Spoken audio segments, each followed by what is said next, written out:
Salam Sejahtera bersama saya Faris Izzat Syarudin dan saya Larendra Fiona Berbakan. Saudara, berikut paparan utama malam ini.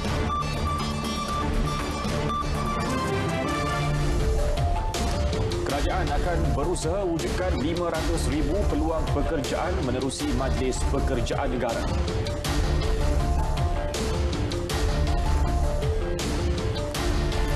Kejayaan terbesar APMM rampas 2,118 kilogram syabu bernilai 105.9 juta ringgit.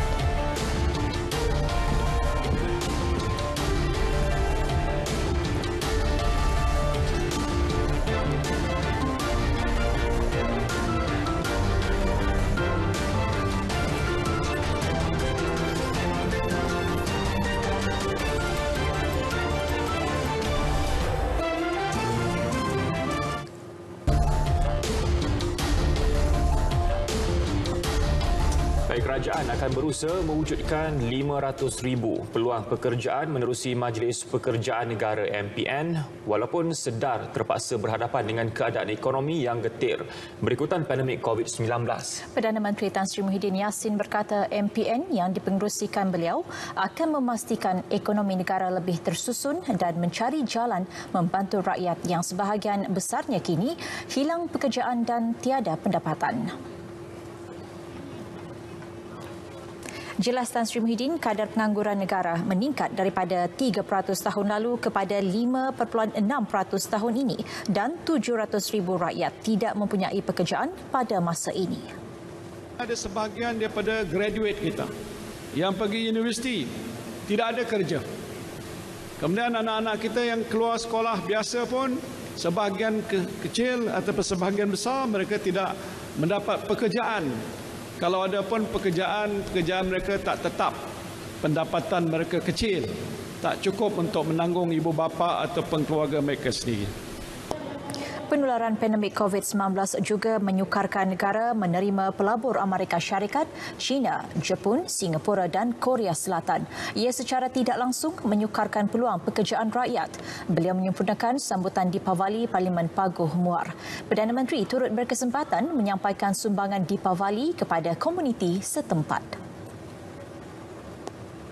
Dalam pada itu, satu kajian menyeluruh sedang dijalankan bagi mengenal pasti taraf kemiskinan baharu rakyat negara ini yang terkesan akibat penularan COVID-19. Perdana Menteri menjelaskan kajian itu perlu berikutan status sosial rakyat telah berubah terutama golongan B40. Ya, menurut beliau, purata pendapatan B40 ketika ini ialah kira-kira RM2,200 sebulan. Namun ia dijangka berubah disebabkan COVID-19. Ini termasuk mereka yang kehilangan pekerjaan dan perniagaan terjejas. Kita sedang buat satu kajian menyeluruh. Berapa ramai rakyat kita sudah jatuh lagi ke paras miskin. Saya pasti percaya lebih besar bilangannya kalau dibandingkan pada masa sebelum COVID melanda negara kita. This is a problem. Tan Sri Muhyiddin memberi jaminan ekonomi negara akan diurus dengan baik supaya tidak ada rakyat terjejas teruk akibat penularan COVID-19. Keputusan memberi kelonggaran bagi rakyat merentas negeri semasa Perintah Kawalan Pergerakan Bersyarat PKPB memberi manfaat kepada sektor perhotelan dalam negara. Perdana Menteri berkata kebanyakan hotel dalam negara sudah kembali menerima tempahan yang menggalakkan. Sebab itu baru-baru ini saya buat keputusan kita buka sedikit supaya orang daripada Kuala Lumpur boleh datang ke Johor, pergi ke Desaru. Orang Johor boleh melancong pergi ke Pantai Timur ataupun pergi utara Penang ataupun pergi Desaru ataupun pergi ke Langkawi ataupun Pangkor dan mana-mana. Beliau turut menegaskan rakyat perlu sentiasa mematuhi prosedur operasi standard SOP Kementerian Kesihatan sepanjang masa ketika menuju ke destinasi. Perdana Menteri turut memaklumkan pembelian vaksin COVID-19 akan ditingkatkan agar dapat menampung keperluan imunisasi 70% rakyat berbanding kuantiti asal sebanyak 30%. Beliau telah meminta pembekal menghantar vaksin tersebut secepat mungkin dan Malaysia dijangka menerima bekalan pada Mac tahun depan. tunggu orang lain sudah beli, saya membeli juga. Cepat-cepat kita beli, baru nak sampai pada bulan 3 pada tahun. Saya beritahu Menteri, cakap dengan pemegang, hantar cepat-cepat. Kalau ada orang kambing sakit, kita kasih suntik dia, besok dia sehat. Sebab itu ini satu perkara yang paling mustahil. Perdana Menteri berucap pada majlis sambutan di Pavali 2020 anjuran Dewan Undangan Negeri Gambir di Tangkak Johor. Malaysia bakal menerima 12.8 juta dos vaksin COVID-19 daripada syarikat farmaseutical Pfizer bagi menampung keperluan imunisasi 20% atau 6.4 juta rakyat. Penghantaran pertama sebanyak 1 juta dos akan diterima pada suku pertama tahun depan. Ia disusuli 1.7 juta dos pada suku kedua, 5.8 juta dos pada suku ketiga dan 4.3 juta dos pada suku keempat tahun depan. Sehingga kini lebih 2 bilion ringgit telah dibelanjakan bagi membeli 30% vaksin untuk keperluan negara. Dalam perkembangan lain, Perdana Menteri berkata beliau sudah mengarahkan Kementerian Kesihatan untuk membuka lebih banyak hospital sementara sebagai persediaan menangani pertambahan kes jangkitan COVID-19.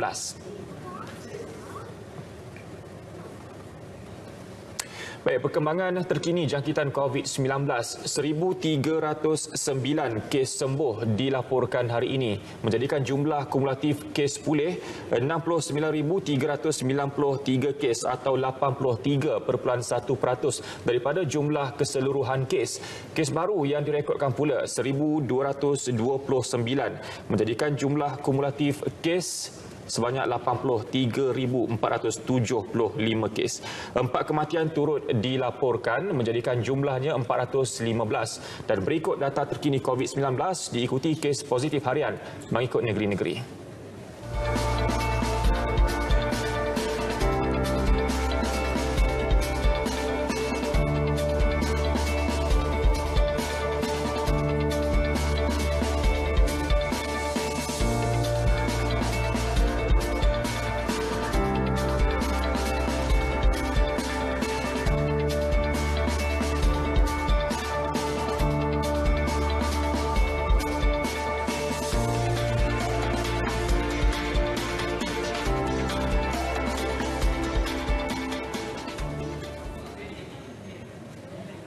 Ketua Pengarah Kesihatan Tan Sri Nur Hisham Abdullah memaklumkan 6 kluster baru dikenal pasti hari ini. 2 kluster dikesan di Selangor dan Kuala Lumpur selain masing-masing 1 di Negeri Sembilan, Johor, Pahang dan Labuan melibatkan 117 kes positif.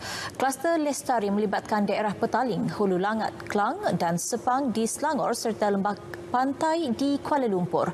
Kes indeks bagi kluster ini dilaporkan positif COVID-19 pada 8 Disember. Sehingga 13 Disember, 351 individu telah disaring dengan 31 kes dikesan positif. Kluster Tanjung Suria pula berkaitan dengan tempat kerja di daerah Sepang, Gombak, Kuala Selangor dan Hulu Selangor di Selangor. Sehingga 13 Disember, 8,480 individu telah disaring, 31 kes dikesan positif.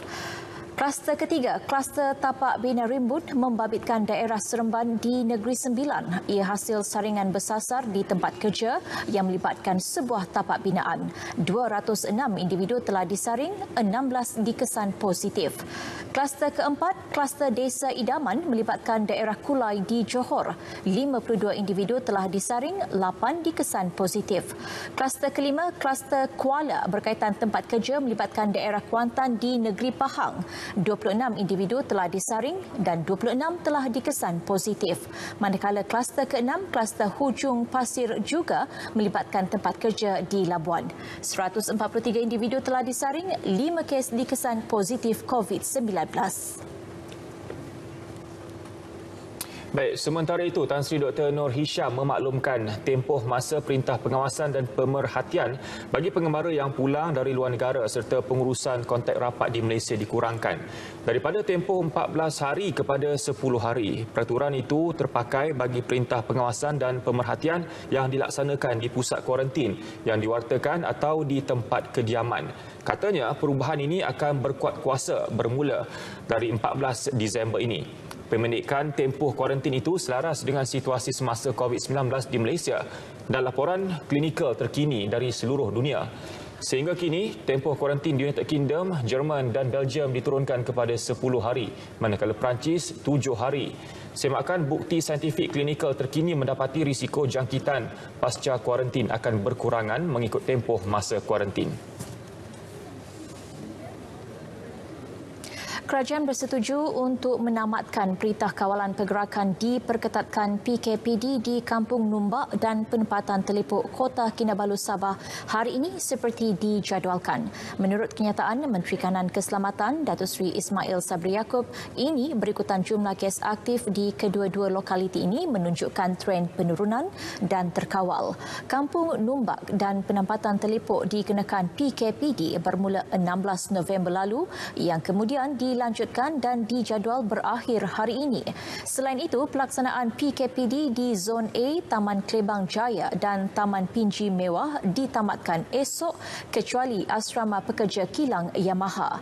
Pelaksanaan PKPD di Asrama Pekerja itu diteruskan selama 7 hari lagi bermula 15 Disember. Sementara itu, pelaksanaan Perintah Kawalan Pergerakan bersyarat PKPB di daerah Kinta ditamatkan esok kecuali di kawasan Ipoh dan Cemor di Mukim Hulu Kinta yang akan diteruskan sehingga 20 Disember 2020.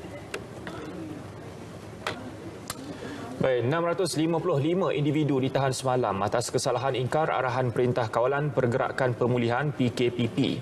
Menurut Datuk Seri Ismail Sabri, 587 daripadanya di kompaun, 67 direman manakala seorang dijamin. Antara kesalahan ingkar arahan PKP termasuk aktiviti pusat hiburan, 292 individu ditahan, gagal mematuhi arahan penjarakan fizikal 179, tidak memakai pelitup separuh muka 99 dan gagal menyediakan peralatan merekod butiran pelanggan 75.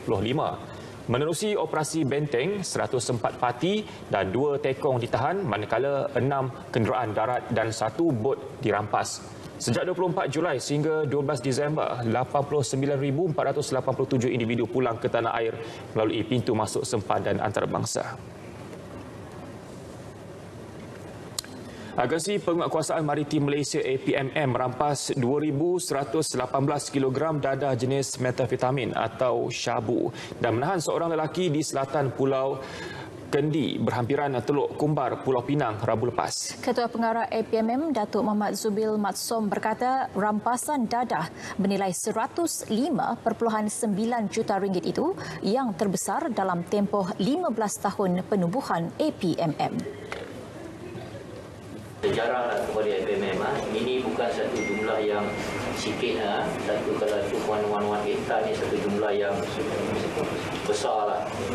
Dan hasil daripada kita soal suspek yang mula-mula yang kes 200, yang kes yang ini bila kita tanya dia, kita apa ni siasat penyeludupan ini. Dadah terbabit dimuatkan dalam sebuah bot rekreasi dipercayai diambil di perairan antarabangsa. Pasukan APMM mengesan bot tersebut yang berada dalam keadaan mencurigakan di perairan Pulau Kendi pada 11.30 pagi. Pemandunya yang enggan memberhentikan bot selepas diarahkan cuba memecut dan bertindak terjun ke laut selepas kira-kira 30 minit dikejar. Pemeriksaan bot menemukan 130 guni mengandungi 1,998 paket teh Cina yang sebenarnya mengandungi dadah. Suspek yang diberkas itu berperanan mengambil dadah di perairan antarabangsa dengan bayaran RM5,000 hingga RM10,000 bagi setiap perjalanan. Suspek mengaku ini perjalanan ketiganya. Kali pertama dan kedua masing-masing pada Oktober dan November membabitkan pelbagai jenis dadah seberat 1,000 kilogram. Suspek yang berusia 26 tahun direman 7 hari bagi membantu siasatan mengikut Seksyen 39B Akta Dadah Berbahaya 1952.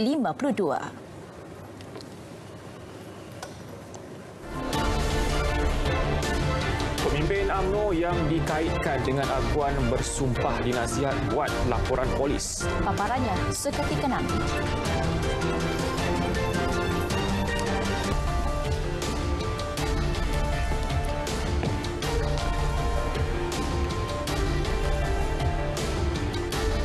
Program komuniti rendah karbon yang bermula pada 2018 kini semakin mendapat sambutan menggalakkan daripada masyarakat setempat.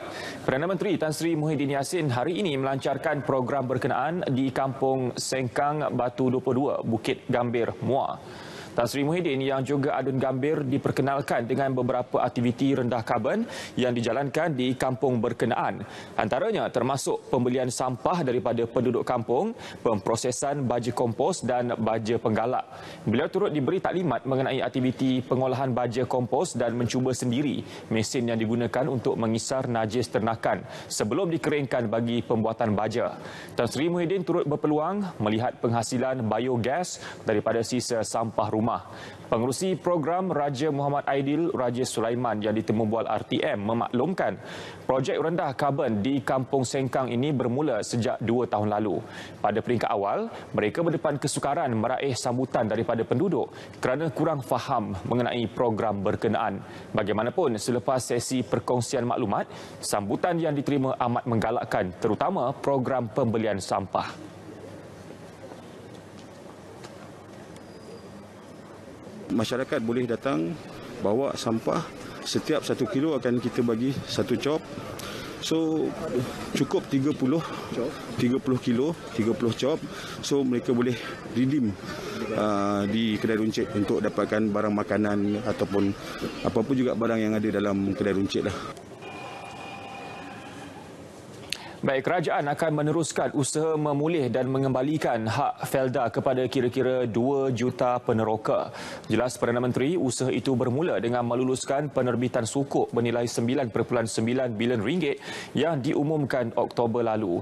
Beliau yakin Felda yang berdepan masalah sebelum ini dijangka kembali mencatat aliran positif menjelang tahun 2023.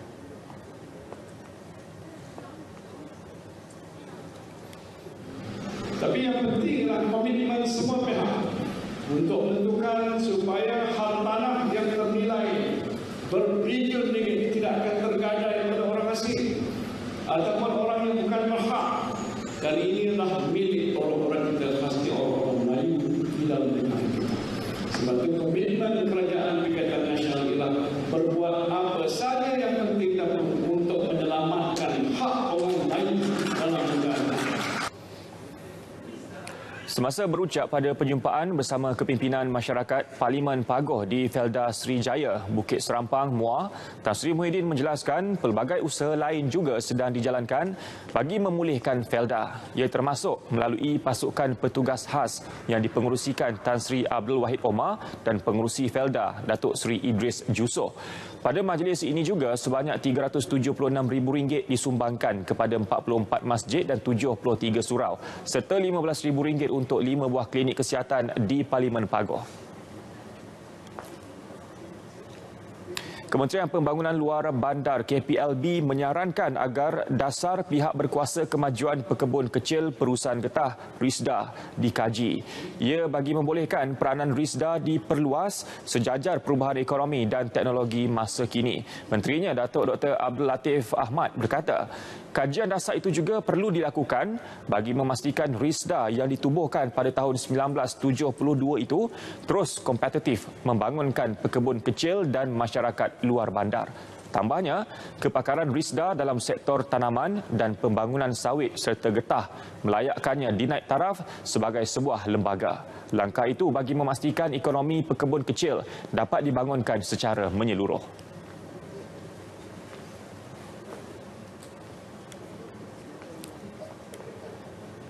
Dan RISDA ada kepakaran pengurusan bukan hanya dalam getah tapi juga kelapa sawit dan juga industri sambungan downstream yang kita boleh bantu kepada masyarakat luar bandar.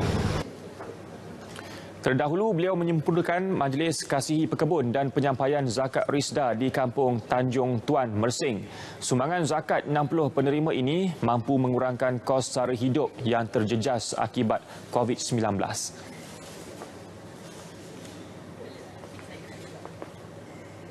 Masa COVID ni tak tentu pekerjaan kan. Kemungkinan itulah nambah pencarian harian saya orang kan. Saya ucapkan ribuan terima kasihlah kepada pihak Rasda yang selama ni membantu saya dalam Kelulut AAT ni, projek AAT. Penerima merupakan asnaf, fakir, miskin, mualaf serta 2 buah madrasah tahfiz dan sebuah masjid di Mersing. Keseluruhan zakat Yayasan Risda ini bernilai RM66,400. Ahli Parlimen UMNO yang didakwa menyokong Presiden PKR Datuk Seri Anwar Ibrahim melalui akuan bersumpah SD dinasihat membuat laporan polis dan Suruhanjaya Komunikasi dan Multimedia Malaysia SKMM jika ia satu fitnah. Setiausaha Agung UMNO Tan Sri Anwar Musa berkata mereka perlu berani berbuat demikian agar siasatan dapat dilakukan pihak berkuasa. Tuduhan kepada 8 orang ini jadi mungkin begitu fitnah. Lepas tu saya cadangkan, Bapak Tubuh lah yang tahu. Kalau ianya tidak tahu sebagai fitnah, jangan biarkan. Mesti berani buat laporan polis dan laporan SKMM, dan kita harap polis dan SKMM adalah menyiasat. Kalau perkara itu betul pula, kena betul terang. Jangan parti buat keputusan lain, peringkat individu buat keputusan lain, kerana kesannya amat buruk kepada parti. Dia boleh membawa kepada perpecahan dalam parti. Dari sejak parti, perkara itu saya kata tadi tidak pernah dibincang, tidak pernah berbangkit dan tidak sepatutnya ada. Maka saya harap berita itu tidak ada. Beliau mengulas dakwaan terdapat individu dalam kalangan ahli Parlimen UMNO memberi sokongan kepada Datuk Seri Anwar untuk membentuk kerajaan baharu. Mengulas lanjut, Tan Sri Anwar yang juga ahli Parlimen Ketereh berkata, setakat ini pendirian parti adalah jelas iaitu No Anwar, No DAP. Terdahulu, Menteri Wilayah Persekutuan itu mengadakan pertemuan bersama blogger di Kampung Tapang, Kota Baru. Beliau berpendapat, ketika ini bukanlah waktu yang sesuai untuk merebut jawatan sewaktu rakyat sedang mengalami kesusahan akibat penularan COVID-19.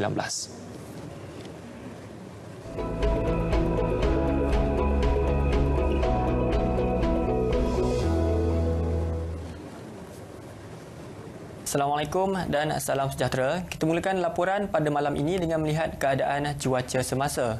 Imej Gemar menunjukkan keadaan cuaca hujan lebat dan ribut petir berlaku sejak petang tadi melibatkan kawasan-kawasan di sekitar utara Semenanjung termasuklah di negeri Perlis, Kedah, di sekitar Hulu Perak dan juga di beberapa kawasan di sekitar negeri Kelantan. Keadaan cuaca yang lembap bagi kawasan-kawasan ini dijangka mampu untuk berterusan sehinggalah ke lewat malam nanti. Kita lihat pula tinjauan cuaca untuk negeri Sabah dan Sarawak. Dilihat keadaan cuaca ribut petir juga pada malam ini sedang berlaku di sekitar bahagian pantai barat dan juga di pedalaman negeri Sabah termasuklah di wilayah Persekutuan Labuan. Bagi negeri Sarawak pula, ribut petir dilihat berlaku melibatkan hampir kesemua bahagian di negeri berkenaan untuk malam ini kecuali di sekitar bahagian Sibu dan juga Mukah. Dan keadaan cuaca yang lembap bagi kawasan-kawasan ini juga dijangka mampu untuk berterusan sehinggalah ke lewat malam. Untuk tinjauan cuaca pada pagi esok pula, dijangkakan keadaan hujan akan berlaku pada awal pagi di sekitar kawasan pesisir pantai timur Semenanjung, juga di sekitar kawasan perairan Sabah Barat dan di kawasan perairan negeri Sarawak. Keadaan cuaca hujan pada awal pagi ini dijangka mampu untuk berterusan sehinggalah ke tengah hari esoknya. Sekian dahulu info cuaca buat kali ini. Sebelum berpisah, kita lihat tinjauan cuaca bagi bandar-bandar utama di seluruh negara. Assalamualaikum dan salam sejahtera.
Pasaran berkebun sayur di Sengkang bangunkan pusat sehenti agro pelancongan. Paparannya seketika nanti.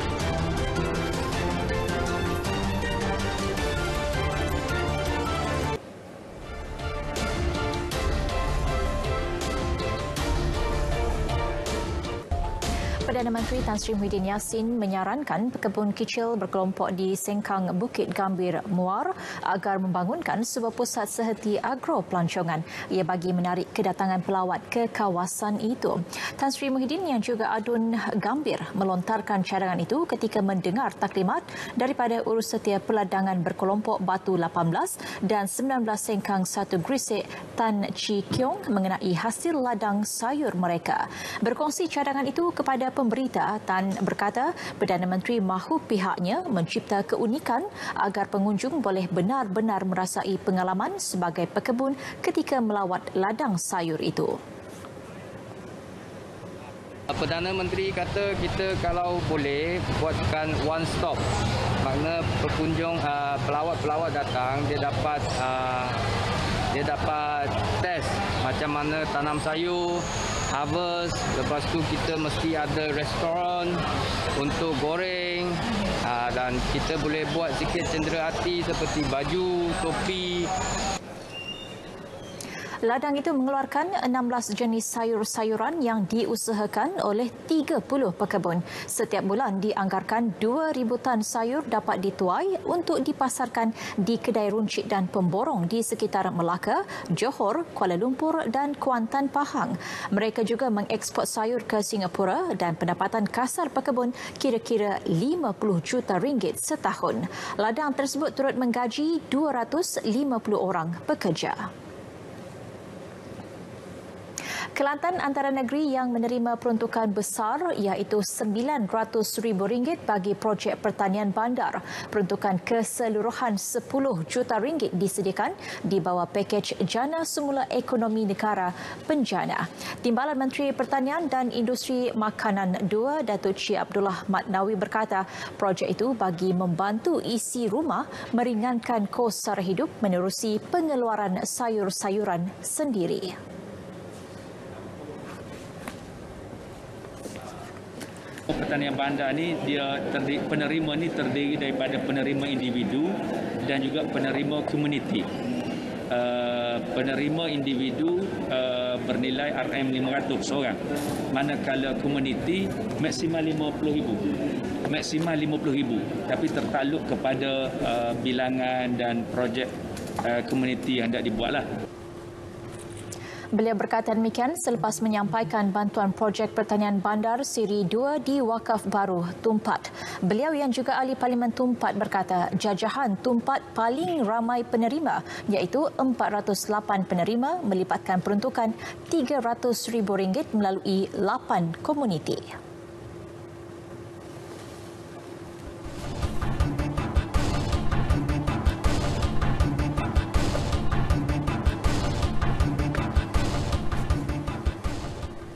Jenama kosmetik dan penjagaan kulit Sugar Gold mencapai sasaran jualan RM9 juta tahun ini walaupun negara berdepan pandemik COVID-19.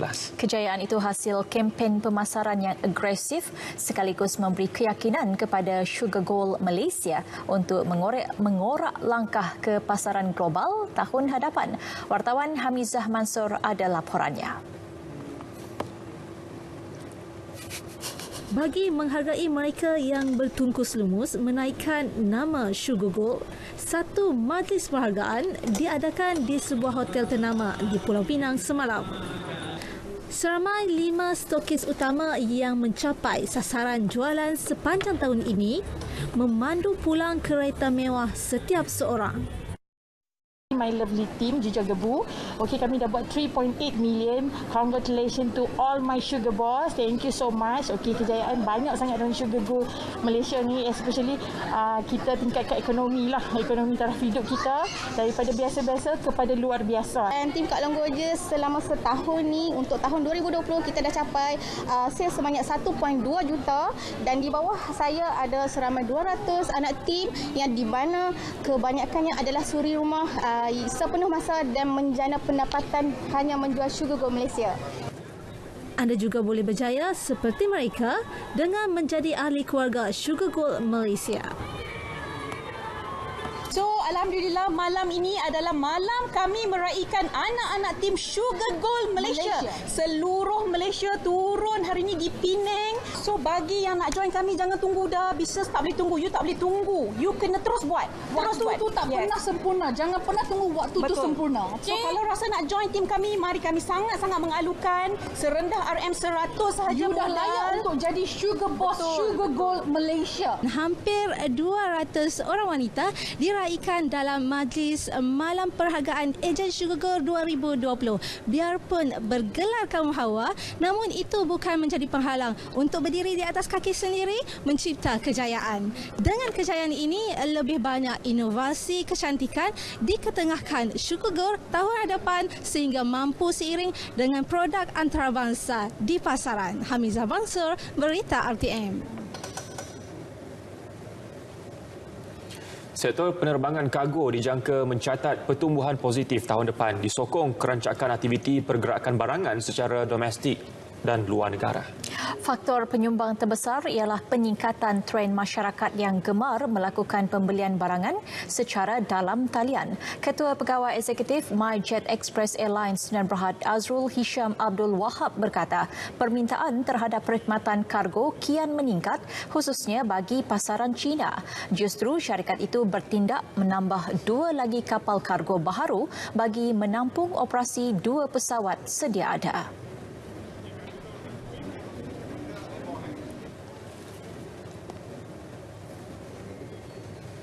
Kapal keempat ini kita cadangkan on second quarter next year, tetapi memandangkan kehendak pasaran sekarang, jadi kapal ketiga dan keempat alhamdulillah kita berjaya sediakan by end of this year lah.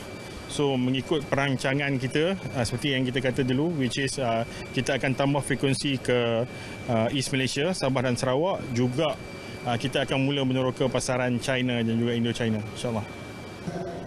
Menerusi pembelian pesawat baharu itu, pihaknya juga dapat menambah kekerapan penerbangan domestik sehingga 2 kali sehari.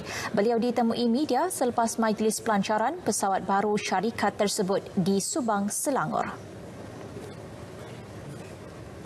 Pengusaha restoran masa kini perlu menjalankan operasi dan promosi secara dalam talian untuk kekal berdaya tahan dalam cabaran perniagaan masa kini.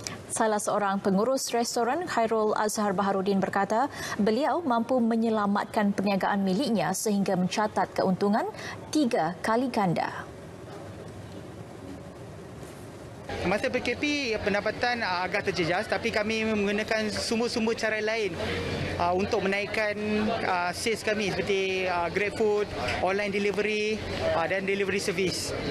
Okey, kalau dikurangkan disebabkan kapasiti restoran juga dikurangkan untuk mengikut SOP. Khairul berkata restoran pertamanya beroperasi awal tahun ini dan perniagaan mereka terkesan dengan pelaksanaan Perintah Kawalan Pergerakan PKP bermula 18 Mac lalu. Kini perniagaannya kian stabil dan restoran itu telah membuka cawangan keduanya pada Sabtu lalu. Restoran berkonsepkan medan selera itu juga memberi peluang perniagaan kepada 7 penyewa lain.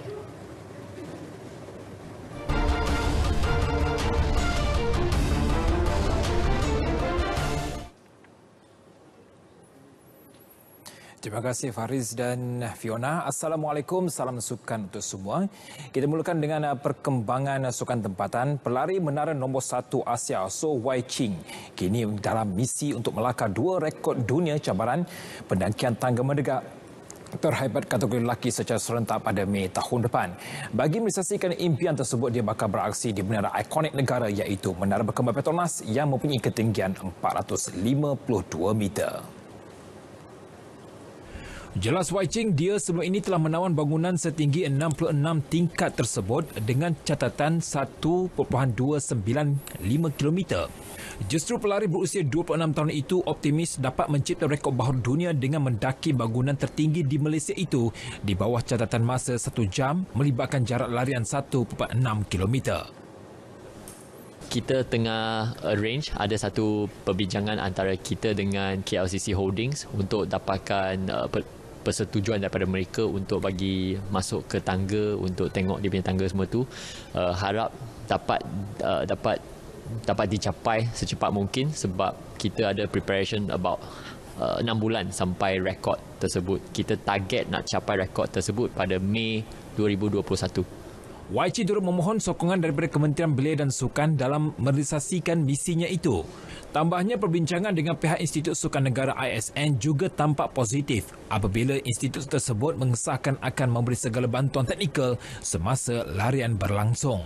YC berkata demikian kepada RTM selepas menjadi tetamu Selamat Pagi Malaysia di Angkasa Puri.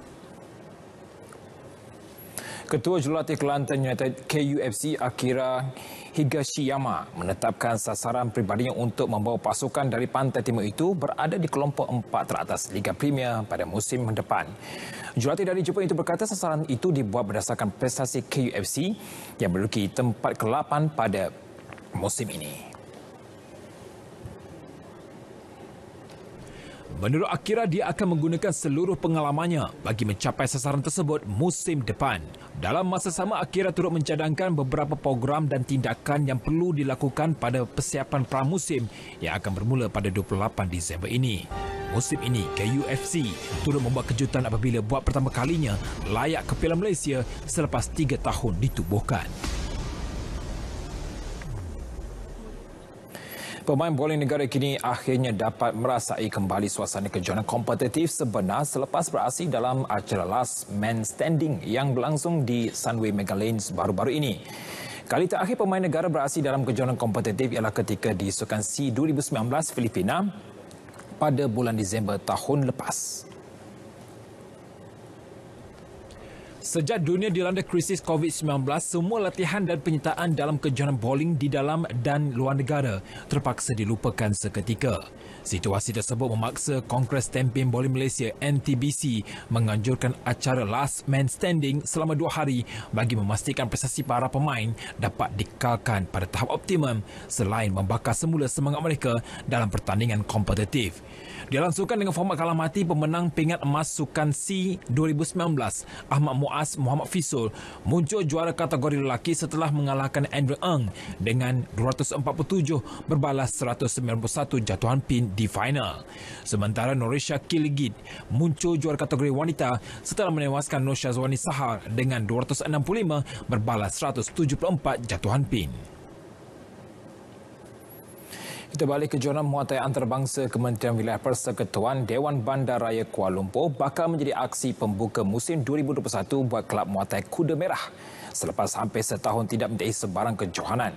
Presidennya Rosli Yaakob berkata, kejohanan ini bakal menjadi medan persiapan terbaik buat atlet-atletnya sebelum ini menyertai Tamasya Sukma pada tahun 2022. Menurut Rosli, kejohanan bagi merebut tali pinggang Menteri Wilayah itu dijadualkan berlangsung pada 20 dan 21 Februari 2021.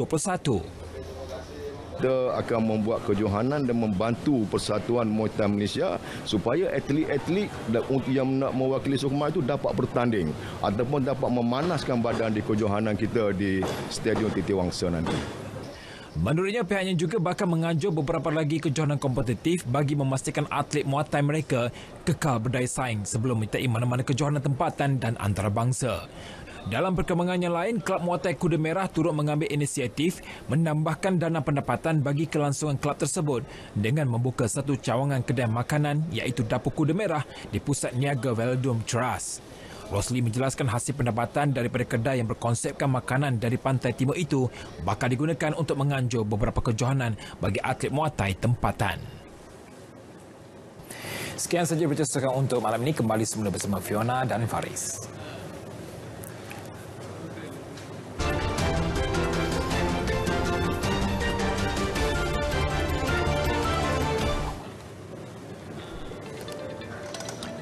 Seekor anjing di China enggan makan dan minum kerana menunggu mendiang tuannya kembali. Video rakaman orang awam di Guiyang, wilayah Guizhou, selatan China menunjukkan haiwan itu terbaring di lantai di atas timbunan surat khabar lama dan kertas laporan perubatan serta kelihatan sedih serta tidak sihat.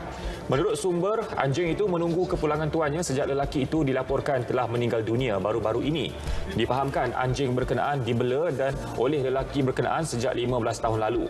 Ketika perakam cuba menghulurkan makanan dan minuman, haiwan itu langsung tidak memberikan sebarang respon.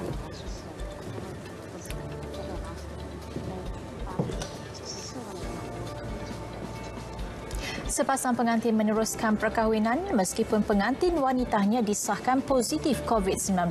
Pasangan tersebut berkahwin dengan berpakaian sut hazmat dan pelitup muka. Menurut pegawai kesihatan tempatan, pengantin perempuan yang tidak dinamakan itu disahkan positif beberapa jam sebelum majlis namun bertegas untuk meneruskan perkahwinan yang sudah dirancang. Berikutan itu, mereka melangsungkan majlis perkahwinan di halaman pusat kuarantin hujung minggu lalu.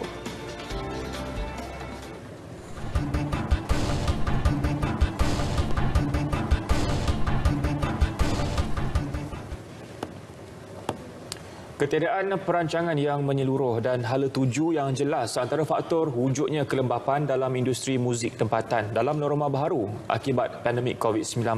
Ini sekaligus gagal mengubah persepsi masyarakat terhadap industri terutama dalam menjamin masa depan.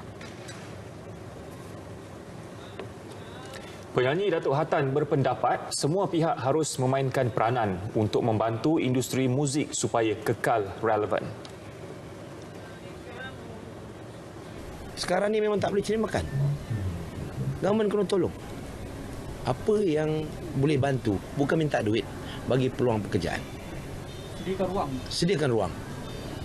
Contoh dia, sediakan ruang tu contoh, boleh kalah balik basking tapi duduk, SOP jauh-jauh ke, nak main band ke, nak buat dinner show, boleh susun-susun, and then kita boleh move back. Kalau boleh, session-session TV, buatlah program-program kecil, bagi dia orang ni. Janganlah buat satu program yang ambil yang popular aja. Ambillah buat satu program, dia orang pun mesti orang lama yang boleh nyanyi. Tak perlu nak bayar berpuluh-puluh ribu pun. Jadi bagi dia orang survive. Seminggu 30 artis, seminggu 31 lagu seorang apa. At least survive. Itu boleh kot, survive. Janganlah kita buat program kita nak fikir rating aja buat masa sekarang. Tak boleh lah. Kalau kita nak fikir rating pengsan lah. Bagi komposer Manan Ngah yang juga penulis buku Muzik Adalah Harta, komposer muda perlu memberi penekanan terhadap nilai sesebuah lagu agar diterima semua lapisan usia. Dilihat syarikat rakaman kalau dulunya menjadi pelopor kepada gerakan industri itu, kini dia tidak relevan. Malah kebanyakan ramai anak-anak muda yang ada kurus melahirkan album dalam bentuk single. Jadi cabaran dari segi ekonomi, budaya yang dibawa, yang terhasil, dan ke sejauh mana nilai-nilai seni yang boleh dipupuk melalui apa yang terhasil itu. Rata-rata pada saya, kebanyakan kita banyak terdorong berkiblatkan soal komersial. Tidak semestinya ia satu yang baik. Tapi begitulah yang menjadi luaran itu menjadi buruan. Sementara itu, Ketua Pengarah Eksekutif Shiraz Project, Shirazdin Karim, turut berkongsi pelan jangka panjang terperinci bagi membentuk masa depan industri muzik yang lebih berdaya saing. Kita kena review industri seni kita dan seni dan kreatif kita. Kita kena buat satu audit yang mendalam untuk mengenal pasti apa yang harus diperbaiki untuk industri seni kita maju ke hadapan. Industri Korea 25 tahun dahulu, kerajaan mereka telah mengambil keputusan untuk memajukan industri kreatif mereka. Jadi apa mereka buat? Mereka telah menghantar semua pelajar-pelajar mereka ke serata dunia untuk belajar dari segi filem, dari segi muzik, dari segi animasi, dan mereka setelah mendapat ilmu, mereka balik ke negara mereka dan bangunkan industri kreatif mereka dengan apa yang mereka belajar di luar negara. Kita kena ambil approach jangka masa panjang. Kita perlukan minimum 10 hingga 20 tahun. Kita kena ada satu plan rancangan untuk bangunkan industri kita. Baik, berita perdana edisi 13 Disember 2020 berakhir di sini. Banci Penduduk dan Perumahan Malaysia 2020 secara dalam talian atau e-Census dilanjutkan sehingga 21 Disember ini. Tunaikan tanggungjawab anda demi Malaysia tercinta. Layari www.mycensus.gov.my untuk maklumat lanjut. Ya, bersama-sama kita terus mengekang penularan COVID-19 dan paling utama, amalkan mengimbas MySejahtera di mana jua anda berada. Dengan itu, Assalamualaikum. Salam sejahtera.